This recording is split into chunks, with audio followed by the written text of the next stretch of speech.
안녕하십니까. 네, 우리 친구들 이렇게 또 영상으로 또 찾아뵙게 돼서 반갑습니다. 책 읽어주는 목사 두 번째 편입니다. 오늘도 한 책을 소개하고 또 우리 친구들과 우리 선생님들과 이 책의 내용을 간략하게 좀 알아보려고 합니다. 제가 오늘도 유익한 책을 하나 가져왔는데요. 바로 오늘 책은 복음의 언어라는 책입니다. 복음의 언어. 복음의 언어라는 책인데 우리나라 목사님이 쓰신 책이 아니라 미국에서 목회하시는 목사님이 쓰신 책이에요. 제프 벤더스텔트라는 분이 지으신 책인데 이 책의 원제는 Gospel Fluency라는 책이에요. 그러니까 Gospel Fluency. 그러니까 바로 직역을 하자면 복음의 유창성이라고 번역할 수 있어요. 근데 이제 이 책을 우리나라로 이제 번역할 때 복음의 언어, 그러니까 복음의 언어로 번역을 했죠. 왜 이렇게 번역을 했냐면 이 언어라는 것, 우리가 지금 쓰는 이 언어라는 거는 결국 유창해야 되는 거잖아요. 우리가 지금 한국어를 이제 모국어로 사용하고 있는데 우리가 한국어를 모국어로 쓰는 것은 우리가 유창하기 때문이죠. 그런 것처럼 우리가 예수님을 통해서 얻은 이 복음, 우리가 성경을 통해서 배운 이 복음을 어떻게 하면 유창하게 쓸 수 있는지에 대해서 이 제프 벤더스텔트 목사님은 이 책을 통해서 얘기하기 위해서 Gospel Fluency라고 지으신 거고, 또 이것을 우리나라에서는 복음의 언어라는 책으로 번역을 한 것입니다. 이 책은 이제 되게 우리 성도들이 어떻게 실질적으로 이 복음을 갖고 살아갈지에 대해서 이야기를 잘 해주는 책인데요. 제가 이 책의 전체 부분을 소개하면 너무 좋지만 제가 시간 관계상 또 이거 한 장을 오늘 또 소개해 드리도록 하겠습니다. 오늘은 2장, 예수는 수단이 아니라 답이다. 예수는 수단이 아니라 답이다 라는 것을 제가 말씀드리고 싶어요. 이 책이 2장이면 이제 책의 앞부분이죠. 이 책의 앞부분에서 이제 왜 우리가 복음을 유창하게 왜 이야기해야 되는지에 대해서 이야기하면서 한 이야기로 시작해요. 그것은 뭐냐면 이 알리사라는 이 분이 나오는데, 이 알리사라는 분은 이 책을 쓰신 분의 교회의 성도였어요. 이 알리사라는 분은. 근데 이 알리사라는 분이 어려움에 바로 빠져 있었죠.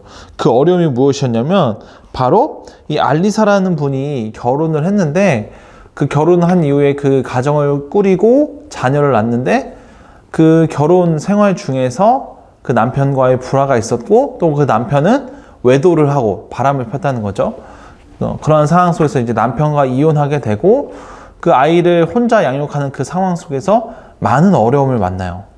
그래서 그 상황 속에서 이 알리사라는 분을 우리가 이 분에게 도움을 주기 위해서 이제 그 제프 벤더스텔트 목사님 교회 한 성도와 이 알리사라는 성도와의 그 대화를 이제 옆에서 보다가 이제 옆에서 이제 목사님이 쓴 글이죠. 이 알리사라는 분은 이 이혼한 남편에게 많은 게 매여 있었어요. 그러니까 남편이 양육비를 줘야 되겠고, 이혼은 했지만 아이는 키워야 되니까 이제 양육비를 줘야 되죠. 그 양육비를 남편이 주는 것이기 때문에 이혼했지만 그 남편의 영향력 아래 이 알리사가 아직도 매여 있는 거예요. 그리고 그 남편이 매우 불성실하고 좀 폭력적이고 이러니까 알리사가 그 불안한 상황 속에서 그 상황을 교회 지체에게 이제 이야기한 것이죠. 그럴 때에 이제 그 알리사와 같은 소그룹이던 한 그 교회 지체 성도는 이렇게 얘기해요. 알리사, 당하고만 있을 수 없어요. 맞서 싸워야죠. 당신이 그럴 수 없다면 저희라도 싸울게요. 당신이 이렇게 당하고만 있는 꼴을 보고 있을 수가 없어요. 이렇게 이야기했어요. 근데 이 대화를 듣고 있던 이 제프 목사님은 이렇게 이야기하세요. 여러분 잠시만요. 지금 알리사에게 필요한 것은 이런 대화가 아니에요. 이미 남편 때문에 충분히 힘들어하고 있는데 우리까지 계속 그에 대해 말할 필요는 없는 것 같아요. 그러니까 그 남편에 대해서 우리가 계속 이야기할 필요가 없다는 거죠. 그래서 이 목사님은 제프 벤더스텔트 목사님은 나는 알리사의 근본적인 문제가 남편의 과한 영향력이라는 점을 알고 있었다. 알리사의 남편은 그녀의 삶의 가장 중심에서 자신의 행동을 통해 그녀의 모든 감정을 조종하고 있었다. 어떻게 보면 그녀의 남편은 그녀에게 신이었다라고 이야기해요. 그러니까 이 알리사라는 이 분이 이 남편에게 매여 있는 거예요. 경제적으로나 어떤 정서적으로나 이혼은 했지만 그 남편에게 매여 있는 모습을 보면서 이 교회 한 지체는 우리가 그 남편과 싸워야 한다라고 알리사에게 조언을 했지만 이 제프 목사님은 그게 아니다. 우리는 그 남편 이야기를 할 것이 아니라 실제적인 답을 해줘야 된다라고 이야기를 한 것이에요. 그래서 이렇게 이야기해요. 제프 목사님은 사람들은 돕고 싶은 마음에 그 문제에 대한 해결책이 되어주려고 한다. 우리는 모두 해답이 필요하고 도움이 필요하다. 하지만 우리가 그 순간에 예수님을 전하지 않는다면 진정한 도움을 줄 수 없다. 예수님만이 가장 좋은 해답이시고 가장 강력한 도움이시기 때문이다. 여러분, 이 제프 목사님 하는 말씀을 아시겠죠? 그러니까 알리사라는 그 분이 그 남편의 그 문제를 두고 어려움을 겪을 때 그것은 단지 남편의 문제가 아니라 그 이면에 그 알리사라는 분이 그 남편에 얽매여 있는 이유는 그가 예수님의 복음에 대해서 아직 깨닫지 못하고 복음을 통해서 자유함을 얻지 못했기 때문에 남편에 대한 이야기를 하는 것이 아니라 예수님에 대한 이야기를 해야 한다는 것이죠. 그래서 이 목사님은, 제프 목사님은 계속해서 이제 책을 써 나가시면서 우리가 진리를 서로 대화 가운데 이야기해야 된다고 이야기를 해요. 그래서 이렇게 이야기해요. 제가 읽어드릴게요. 우리는 너무 자주 사람들의 질문에 대한 답이나 문제에 대한 해결책으로 예수님이 아닌 다른 것을 주려고 한다. 경제적인 문제가 있으면 우리가 아는 가장 좋은 재정 관리 비법을 알려준다. 관계적인 문제가 있으면 소통의 비법을 알려준다. 의심에 대한 문제가 있으면 그냥 믿으면 다 괜찮아질 것이라고 말해준다. 그러나 우리가 그들에게 예수님을 주지 않는다면 실패한 것이다 라고 이야기하고 있어요. 여러분, 이게 무슨 말씀인지 아시겠죠? 그러니까 결국 우리가 우리의 삶이나 다른 사람들에게 이야기할 때에 그 문제의 해결을 위해서만 이야기하는 것이 아니라 그 문제 이면에 우리 사람의 모든 왕이 되시고 우리 이 세상을 다스리시고 통치하시는 그 예수님에 대해서 이야기해주지 않으면 우리가 그 문제의 해결책을 이야기할지라도 실패라는 거예요. 여러분, 그렇기 때문에 제프 목사님은 이렇게 이야기하고 계세요. 그러나 우리가 서로에게 예수님을 전하지 않는다면 우리는 서로를 그분에게서 멀어지게 하고 있는 것이다. 이렇게 얘기하는 거예요. 그러니까 우리 가족 간의 대화, 우리 교회 안에서의 그 대화 안에서 우리가 예수님을 전하지 않는다면, 우리가 예수님을 말하지 않는다면 우리는 결국 그 대화를 통해서 예수님과 가까워지는 우리 공동체, 또 나나 그 상대가 되는 것이 아니라 예수님과 점점 멀어지게 할 뿐이고, 우리가 대화와 갈등의 해소에 능통해지더라도 예수 그리스도를 통해 하나님과의 관계가 회복되지 않는다면 우리의 관계들은 얕고 일시적인 것일 수밖에 없다라고 이야기하는 거예요. 그러니까 결국에 무엇이라고 얘기해요? 우리가 모든 문제에 있어서 예수님의 그 진리의 말씀을 따라서 우리의 삶에 적용해야 된다는 거예요. 그래서 이 목사님이 이것들을 이제 더 구체적으로 설명하기 위해 한 가지 예를 들어요. 그것은 바로 혼전순결에 대한 이야기예요. 혼전순결에 대한 이야기는 우리 친구도 잘 아시겠지만 결혼 전에 성관계를 하는 문제에 대해서 이야기하는 거죠. 그러니까 우리가 믿고 있는 이 기독교 신앙에서는 혼전순결을 우리는 지켜야 된다라고 이야기하잖아요. 근데 그 혼전순결을 지켜야 되는 그 이유에 대해서 우리 이 목사님이 이렇게 설명하고 있어요. 제가 읽어드릴게요. 그러나 순결을 지켜야 하는 동기는 훗날 더 좋은 성관계를 하기 위한 것이 아니다 라고 이야기하고 계세요.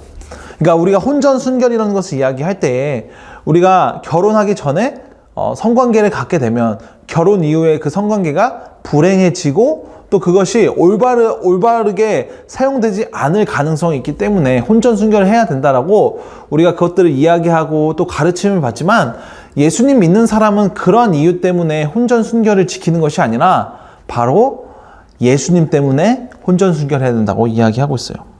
여러분, 그 제프 목사님은 그 혼전순결에 대해서 우리가 우리의 더 나은 성관계를 위해서 우리가 혼전순결을 지키자라는 것을 이기적인 동기라고 이야기하고 있어요. 그것은 올바른 동기가 아니라는 거예요.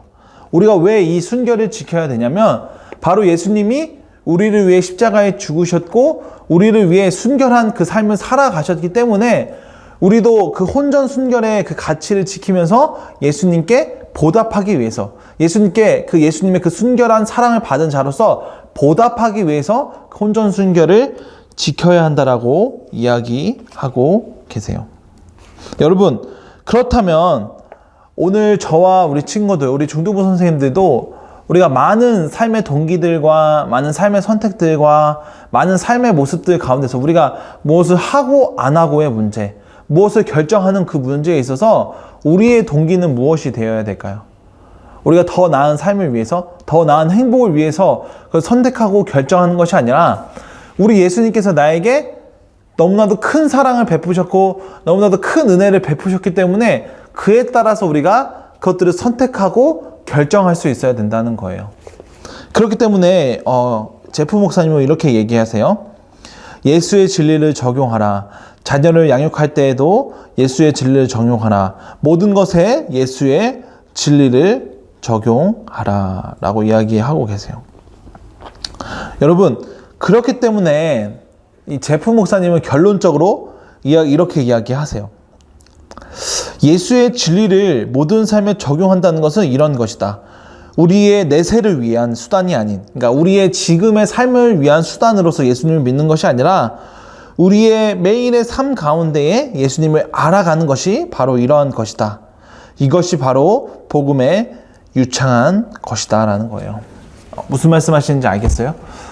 제프 목사님은 결국 우리가 그 예수님에 대해서 믿고 이 복음의 진리를 단지 이 땅에서의 삶의 도구와 수단으로 사용하지 말자는 것이죠.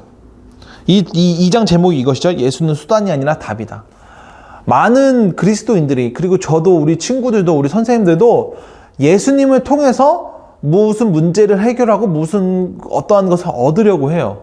그러나 그것은 옳지 않다는 것이죠. 우리가 그것을 예수님을 통해서 얻는 것이 아니라 예수님이 이미 답이 되시고 예수님이 이미 우리의 모든 것이 된다는 것이에요. 오늘 그렇기 때문에 제프 목사님은 그것을 얘기하기 위해서 이 책을 쓰신 것 같아요. 잠시 우리가 이 책의 2장 내용을 잠시 나눴는데요. 우리 친구들이 이 책의 내용을 잠시 듣고 좀 많은 생각을 좀 해봤으면 좋겠어요. 우리에게 진정한 답이 무엇인지, 우리에게 진정한 길이 무엇인지 우리가 해보면 좋겠다는 거죠. 오늘 이 목사님 이야기처럼 예수님이 단지 우리의 삶의 수단이 되지 않았는지, 나의 목적과 나의 뜻을 이루는 수단이 되지 않았는지 우리가 돌아보면서 우리가 지금 고민하는 문제들, 우리가 생각하는 이 문제들이 과연 답이 무엇인지, 과연 우리가 무엇을 더 얻으면, 무엇을 우리가 더 하면 이 문제가 해결되는지, 아니면 예수님 안에 답이 있는지 우리가 고민했으면 좋겠어요. 그런 고민을 통해서 오늘 우리가 그 예수님을 통해서 참 기쁨과 참 행복을 누리고 그분의 사랑을 누림으로 말미암아 그분의 사랑 안에서 우리가 자유함으로 우리가 또 살아가기 원합니다. 네, 오늘 제가 전할 메시지, 그 영상의 내용은 여기까지고요. 제가 또 주일날 또 전할 컨텐츠로 또 찾아뵙도록 하겠습니다.